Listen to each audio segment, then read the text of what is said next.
is buying a car and paying in installments for 8 years with 4.99% interest halal?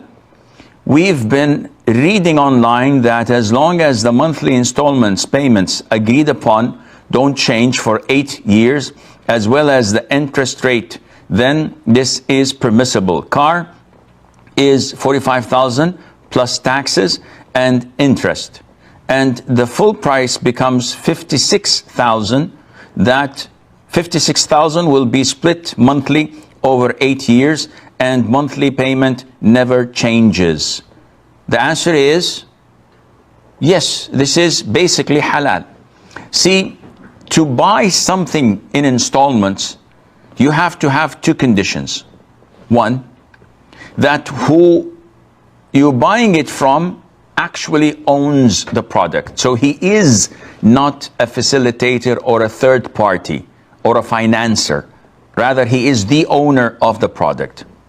Condition number two is before we sign the contract, the final price has to be fixed, regardless of the interest added to it, rather the profit added to it. So if it's like 45,000 and he says, I'd like to sell it to you for 90,000, double the price, no problem, as long as we've agreed upon this, and it cannot be 91 increased in the future. 90 is fixed. I sign, he signs, the duration is fixed. Even if I exceed the duration, he would not put a penalty on me. He can't. We've agreed on 10 years that I pay him monthly. I defaulted in 2 or 3 payments. The price remains the same. I'm sinful. He can take me to court, but the price remains the same. Not a single dollar or euro over the 90,000 that we have agreed upon. So these two conditions, if they were fulfilled, then yes, there's no problem. I can sell you this pen to Ali for 1 riyal, and I can sell it to Ahmed for 10 riyals, all in cash. Ahmed has no right to object and say, why do you sell Ali for a riyal and sell it to me for 10 riyals? I said, this is my pen. If I wish, I can give it to Ali for free.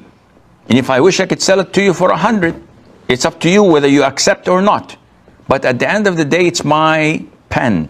So whether I sell it in cash for a riyal or I sell it in installments for 10 riyals, as long as I'm the owner and as long as before the transaction is finalized, the final price is set and not to be increased, then there's no problem in that, insha'Allah azza wa jal. Maryam says that she has a confusion between 2 hadiths.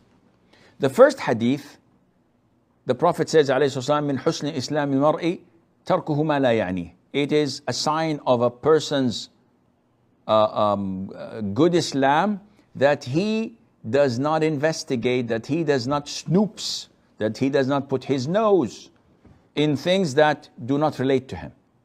And then there is another hadith where the Prophet tells us whenever any one of you sees something wrong happening, he should stop it with his hands, if not, then with his tongue, and if not, then with his heart. So she has this confusion. There's no need for confusion. Whenever a sin is being committed in front of you, this is part of your duty, because the one who told you to mind your own business is the one who told you whenever you see something sinful being committed in front of you, that you have to prevent it.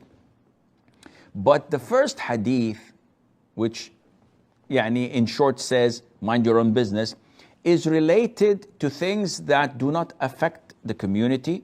It's not sinful, it doesn't affect me. Such as, so many times I sit with someone in the plane, or on the plane, or when we're traveling, or at the waiting room in a hospital, and he says, Assalamu alaikum, wa alaikum assalam. How are you? Alhamdulillah. And he keeps on interrogating me. How old are you? Married?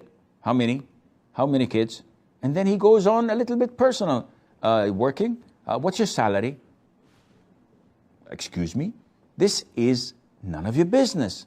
So this is something that shows you do not have good Islam. Unlike when someone is smoking next to me, and I say, Akhi, may Allah forgive you, but smoking is haram and we are in a non-smoking area.